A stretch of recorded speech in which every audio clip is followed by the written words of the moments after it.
Bom dia!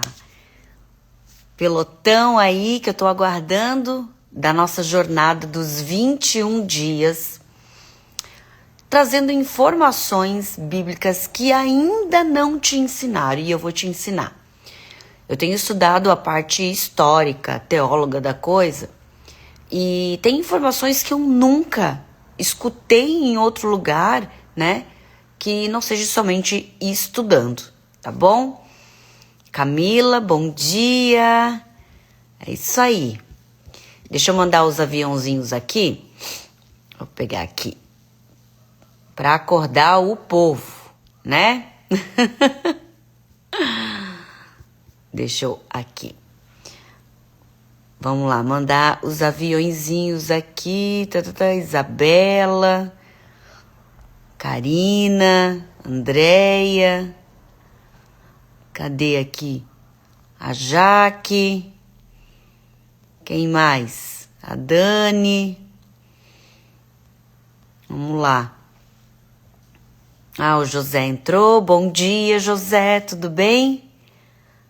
Que bacana. Deixa eu ver aqui. Quem mais? Onde é que tá a Clara? Vamos ver aqui. A Clara. É isso aí. Olha, um dos motivos... Bom dia, José. Um dos motivos de eu ter realmente, de todo o coração, escolhido esse horário, né? Aqui no Brasil são 6 horas da manhã.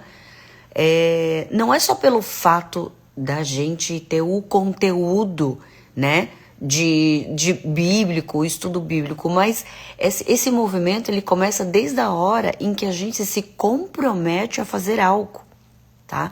É desde o momento que a gente se programa na noite anterior, coloca o celular para despertar, acorda, faz a oração de início de dia, toma o café e aí sim vem para essa aula aqui. Tá? Então é um conjunto de movimento, não é apenas abrir aqui a minha live e ficar assistindo a minha narrativa, tá bom? Deixa eu mandar só aqui pra Fran, que ela já me ligou algumas vezes. Acho que o povo tá esperando lá na... Peraí, gente, deixa eu ir lá avisar que já estamos ao vivo. Instagram. Pronto. Vamos lá.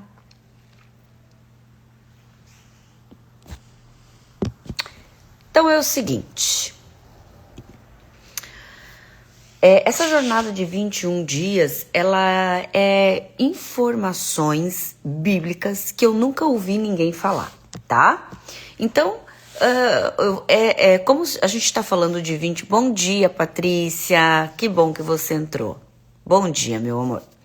Então, a ideia é realmente trazer informações que vocês ainda não ouviram. E se ouviram, seria para a gente estudar ela de uma forma um pouquinho mais profunda, porque são poucas pessoas que falam sobre ela, tá? Então, o início de tudo, a gente tem que saber que a Bíblia, ele é um grande livro que concentra vários outros livros, tá? Então, tem só que assim, uma informação que é muito importante é que em suas várias versões, alguns livros eles foram removidos ou nem foram. Bom dia, Clara. Ou nem foram. Elaine, bom dia. Isabela, bom dia. Deixa eu acenar para vocês aqui. Aí. Tem alguns livros que eles não foram... que eles foram removidos ou eles nem foram incluídos no cânon oficial, tá? Eles são chamados de livros apócritos. Anotem essa palavra que quem tiver mais interesse em se aprofundar, bom dia, Isabela, vai estudar sobre eles. São os livros apócritos, tá? Os livros apócrifos, eu separei aqui uma lista que são alguns deles. Quem está denominado como livro apócrifo? Que são os livros que eles foram removidos da Bíblia ou eles nem foram incluídos no cânon oficial. Então seria o livro de Tobias, que ele conta, esse livro ele conta a história de Tobias, né? Um homem justo que, com a ajuda do anjo Rafael, recupera uma dívida e cura seu pai de uma cegueira. Essa é a história dele, ok? Tem o livro de Judite, que narra a história de Judite, né? Uma heroína judia que salva sua cidade do exército assírio, decapitando o general Holofernes. Eu tô lendo aqui porque eu separei os livros, tá? 1 e 2 Macabeus. Descreve a história da revolta dos Macabeus contra a dominação seleucida na Judéia e a restauração do templo. Deixa eu avisar aqui, do templo. Ai, tem gente me chamando que não recebeu o link. Peraí. Deixa eu chamar ela aqui no... Avisar que estamos no Instagram. Então, hoje...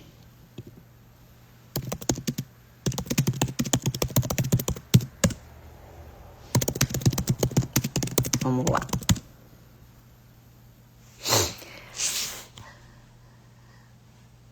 Bom dia, Edna. Que bom te ver aqui, tá?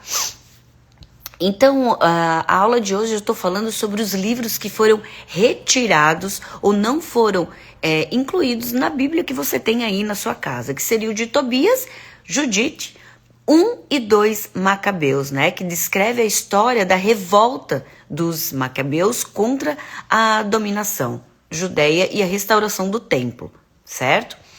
A sabedoria de Salomão, eu tenho certeza que vocês já ouviram falar sobre a história de Salomão. Porém, tem várias Bíblias que não conta a sabedoria de Salomão. Um livro sapiencial que explora temas como sabedoria divina e a busca da justiça.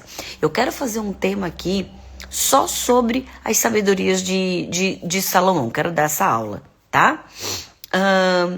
Eclesiástico, um livro de sabedoria que oferece conselhos práticos e ensinamentos morais. Baruque, um livro que contém orações, lamentações, profecias, atribuído ao secretário do profeta Jeremias, tá? Aí, isso eu tô falando do Velho Testamento. Aí tem os apócrifos do Novo Testamento. Evangelho de Tomé, que contém ditados e histórias atribuídas a Jesus, muitos dos quais não são encontrados nos evangelhos canônicos, tá? O Evangelho de Maria apresenta Maria Madalena como uma discípula especial de Jesus e revelações exclusivas sobre os seus ensinamentos. Evangelho de Judas, né, revela a perspectiva de Judas sobre sua relação com Jesus, mostrando como um discípulo compreendeu os ensinamentos secretos de Jesus, certo? Atos de Paulo e Tecla, que narra as aventuras de Paulo, bom dia, Cleide, e a sua discípula Tecla, né, incluindo os milagres e as perseguições. O pastor de Hermas, olha quanto livro, né, que tá extra da Bíblia. Uma obra que contém visões, mandamentos e parábolas escritas por Hermas, um antigo cristão. E aí você deve estar aí se perguntando, Glau, mas por que esses livros não foram incluídos ou foram removidos, né, dessa grande biblioteca divina, né? Então, uma das razões é a autoria duvidosa, né? Muitos livros apócrifos foram escritos séculos depois dos eventos descritos e não podem ser atribuídos aos autores canônicos, ou seja, eles foram escritos e depois eles foram reescritos essas histórias. Então, a autoria ela fica um pouco duvidosa de quem é quem. Divergências, né?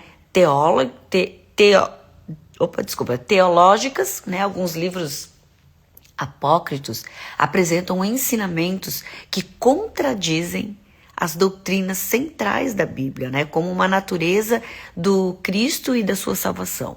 A Bíblia em si, com o que a gente já conhece, com o que a gente tem, ela foi montada já numa ordem cronológica bagunçada. Por isso que é um livro de estudo, porque para você entender Gênesis, você tem que muitas vezes ir lá para Marcos. Para entender Marcos, tem que voltar lá para Isaías, e assim ir completando um livro com o outro, para ter um entendimento. Bom dia, Karina, para ter um entendimento geral da coisa. Então, a Bíblia ela não está montada numa ordem cronológica. Tem que realmente ter um estudo profundo para poder entender algumas passagens, tá? Então, aí que entra, né, as divergências teólogas, né? Então, alguns livros, eles apresentam ensinamentos que contradiz a doutrina cristã. O contexto histórico e cultural, né? Os livros apócrifos, eles refletem diferentes contextos históricos e culturais. Olha que doido isso. Então, assim, se a Bíblia hoje já deixa a gente confuso, imagina se esses livros estivessem dentro dessa biblioteca divina, né? O que pode levar, né, à interpretação divergente sobre a fé cristã, tá? A inclusão dos livros apócrifos na Bíblia, ele varia entre diferentes denominações cristãs. Então, talvez desses nomes que eu passei para vocês aqui, na minha Bíblia fala sobre isso. Na minha Bíblia não fala. Na minha Bíblia fala sobre tal coisa e tal coisa. Então, dependendo da edição, tem livros que têm alguns desses ensinamentos e tem Bíblias que não. O cristianismo raiz tem todos esses livros retirados. Tá bom? E a história que eu quero trazer aqui, nessa nossa primeira aula, de um livro que foi retirado, porém, lá em Gênesis tem uma passagem curta, mas muito importante sobre essa história, é a história de Er, né? Ele foi reconhecido por Deus e foi aniquilado por Deus por ser considerado um ser perverso. Na Bíblia se encontra apenas uma frase sobre ele que descreve o seu destino, né? Mas por trás dessa curta menção se encontra uma história muito fascinante que moldou para sempre a linhagem de Jesus Cristo. Olha que interessante. Então, eventos antes de toda essa vinda de Jesus, toda esse cristianismo que foi moldando o Novo Testamento, né? Então, essa passagem em Gênesis, né, que é Er, ou mais especificamente, né, Er é sobre a mulher e sua relação com o homem após a queda, é encontrada em Gênesis 3,16. Anotem aí, Gênesis 3,16. Nesse versículo, Deus diz à mulher assim: multiplicarei grandemente a tua dor e a tua conceição. Com dor darás à luz a filhos, e o teu desejo será para o teu marido, e ele te dominará.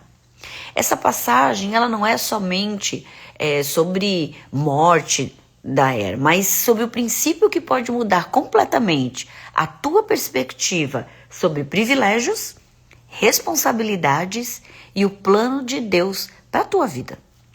E Deus usa, né? Uma coisa importante que a gente precisa falar é que a gente se culpa muito pelos nossos erros, nós nos culpamos demais por não estar no caminho certo, ou por não ter aquele reconhecimento divino rápido de que eu tô no caminho certo, eu tô fazendo bem. Mas sabe, gente, uma coisa tem que ficar clara no coração de vocês.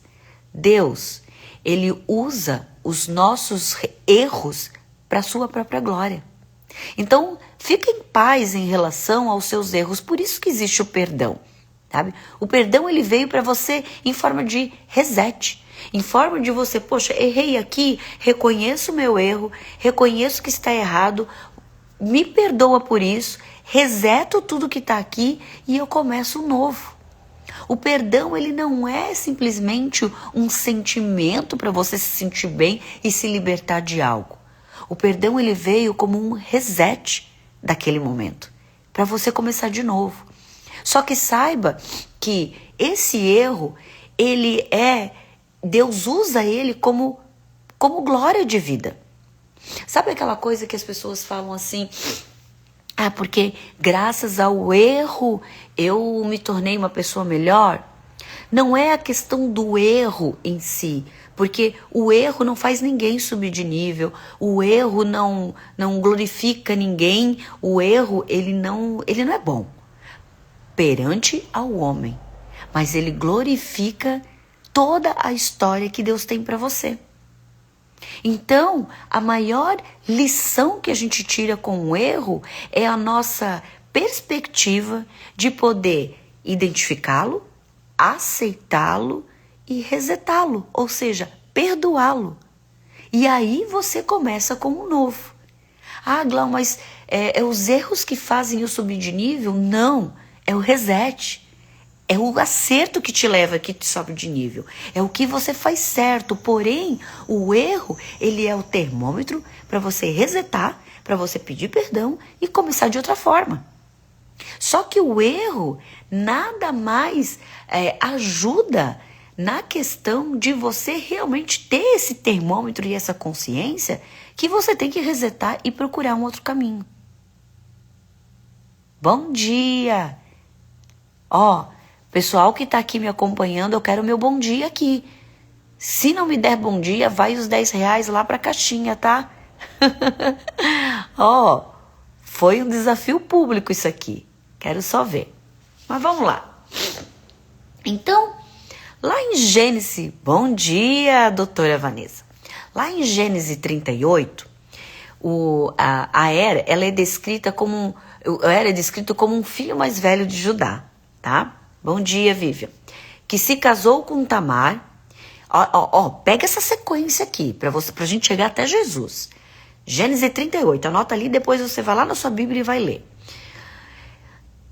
Ele é filho mais velho de Judá, que se casou com Tamar, mas foi morto por Deus devido à sua maldade.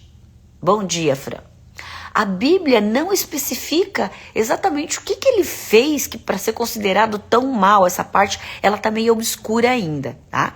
Mas apenas ele descreve como ele era um perverso aos olhos do Senhor. E após a sua morte, Tamar se casou com seu irmão Onã, que também foi morto por Deus por sua desobediência. O era primogênito de Judá. É uma figura mencionada na Bíblia, né? Especialmente ali no livro de Gênesis. Vocês já devem ter lido sobre Judá, certo? Ele era casado com Tamar, mas Deus matou pela sua maldade. Então, no contexto da história, é um pouco confuso, mas essa abertura de Gênesis, ela é meia conturbada para a gente chegar aonde a gente tem que chegar, tá?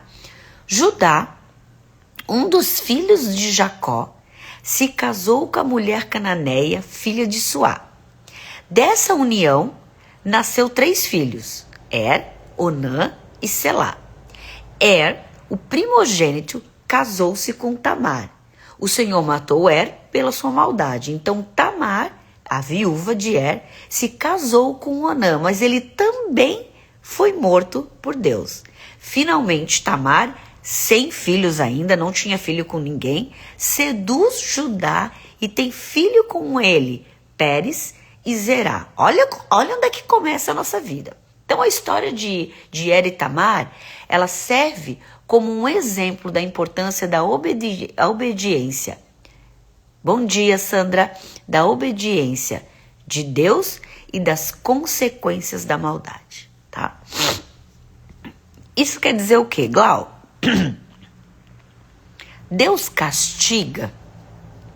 Naquela época, naquele entendimento e do jeito que eles entendiam, sim, Deus castigava. Porém, se a gente trazer para os nossos dias atuais, quando nós fazemos escolhas erradas, de alguma forma a gente paga por elas. De alguma forma há consequências dessas nossas escolhas erradas. Hoje nós temos o entendimento que não é um castigo, né, mas uma consequência do caminho que a gente tomou. Graças a Cristo, nós temos o poder de resetar esses nossos erros. Mas sim, até os dias de hoje, em 2025, todas as nossas escolhas erradas têm consequências ruins. Só que a boa notícia é que nós podemos reconhecê-las, aceitá-las, que é muito importante, gente, a aceitação de que nós não somos perfeitos, que a gente toma decisões erradas, que a gente prejudica outras pessoas, nós decepcionamos outras pessoas, como nós somos decepcionados também, só que nós temos o poder de resetar, perdoar o outro, nos perdoar e tomar uma nova rota. Uma coisa interessante, nesses 20 minutos de aula que eu quero trazer aqui para vocês, é que nós aprendemos, né, dentro de uma religiosidade, que a Bíblia ela é separada em dois momentos, dois eventos, né? O Velho Testamento e o Novo Testamento. Mas eu posso afirmar para vocês aqui que a Bíblia ela não tem 3 movimentos, ela não tem 2 movimentos, ela tem 3 movimentos. A Bíblia ela é formada por 3 comportamentos: o Pai, o Filho e o Espírito. E esse acoplado de livros que está ali, que a gente chama de Bíblia, ele ensina todos os movimentos, erros e acertos, o que a gente deve e não deve fazer para ter uma vida em paz, para ter uma vida próspera, porque a prosperidade ela é natural. A gente que bagunça toda a vida. A gente nasceu para ser próspero, né? Só que claro que dentro dessa prosperidade tem que seguir princípios, tem que seguir os mandamentos, tem que seguir valores para se chegar nessa alta performance, né, do ser humano. Nós estamos longe dessa alta performance, porém nós temos a chance de estar nos aperfeiçoando dia a dia. Então, essa Bíblia dividida em 3 momentos, ela é muito nítida. Então vamos lá, começamos com Gênesis. Quem que estava tomando a frente de Gênesis? Deus, Pai, né? Então Gênesis era ali, Deus mandando e castigando e fazendo e ensinando do jeito que a população dava conta naquela época. E aí chegou um determinado momento que Deus sai de cena e ele manda em corpo, manda Cristo, o Filho. Que não vindo uma lei de cima, mas uma lei de igual para igual.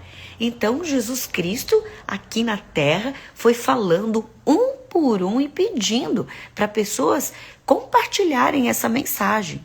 Então a ordem ela já não estava vindo mais de cima, ela estava vindo terrena, de olho no olho. E quando Jesus, né, fez a missão dele e saiu de cena, o que ficou para nós? Espírito Santo. A ordem, ela não vem mais de cima, ela não vem mais de fora, ela vem de dentro. Olha que loucura isso. Hoje, a ordem, a tua prosperidade, a tua reviravolta de vida, ela vem de dentro. Ela vem do Espírito Santo que está dentro de cada um de nós. E a Bíblia, ela é clara com isso. Primeiro, a ordem vem de cima, depois a ordem vem de fora e agora nós estamos vivendo a era onde a ordem vem de dentro. Por isso que tem tanta gente despertando, por isso que tem tantas pessoas procurando a sua identidade. Eu converso com várias pessoas diariamente, Glau, eu não sei quem eu sou, eu não sei a minha identidade, eu não sei o meu propósito, eu não sei o meu valor, porque está perdido internamente. E internamente é que vai te colocar no eixo, na era que a gente está vivendo.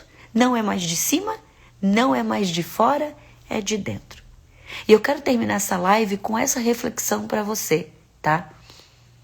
Essa primeira aula é para a gente entender que essa biblioteca de livros divina, ela serve como um guia sim, ela serve como um estudo para você entender quem eu era aonde que eu tô e para onde eu quero ir, porém que fique muito claro que a única certeza que eu quero que vocês levem dessa aula de hoje é que nós tínhamos antigamente uma ordem que vinha de cima, depois veio o segundo evento da humanidade, que veio a ordem olho no olho, e agora, na era que eu tô vivo, que você tá vivo aí, nós estamos vivendo a ordem que vem de dentro, que vem da ativação do nosso espírito, da ativação da nossa identidade. Então, eu convido você, procure entender quem você é, procure entender realmente por que tu estás aqui, ninguém está em vão. Se até os nossos erros servem como para glorificar algo, imagine os nossos acertos. Se os nossos erros, eles servem para alguma coisa, imagina quando a gente acerta. Então, gente, acertou, agradeça, desfrute, se sinta orgulhoso do que você faz bem. Porque se o erro tem poder, imagina o acerto. Só que a gente está programado para ficar de vítima, para ficar lamentando os erros e não percebendo os nossos acertos. E sabe quem é que vai fazer a gente subir de nível? Os nossos acertos. Não é o erro, não é o trauma. Porque o trauma me fez uma pessoa melhor. Não, meu amor, o trauma não te fez uma pessoa melhor. O trauma te traumatizou e tu vai ter que ir lá para psicóloga para resolver teus BOs. O que está te fazendo uma pessoa edificada, uma pessoa melhor, são os teus acertos. Glaucia, mas como que eu acerto? Perdoando os teus erros, resetando os teus erros e tentando, e fazendo, e insistindo. A boa notícia é que o erro, ele está embaixo. A gente erra, de repente, eu acertei. Sabe o que acontece com você? Aquele salto quântico, assim, pá, você sobe de nível. Em todas as esferas. Você dá um salto muito alto. Aí a gente fica ali, eu quero saltar mais alto. Aí você erra e vai resetando, de repente acerta, pau. Outro salto quântico. É isso que acontece na nossa vida. Agora, por que eu tô travada em dar esses saltos quânticos, Glau? Porque você não tá resetando a sua vida quando você erra.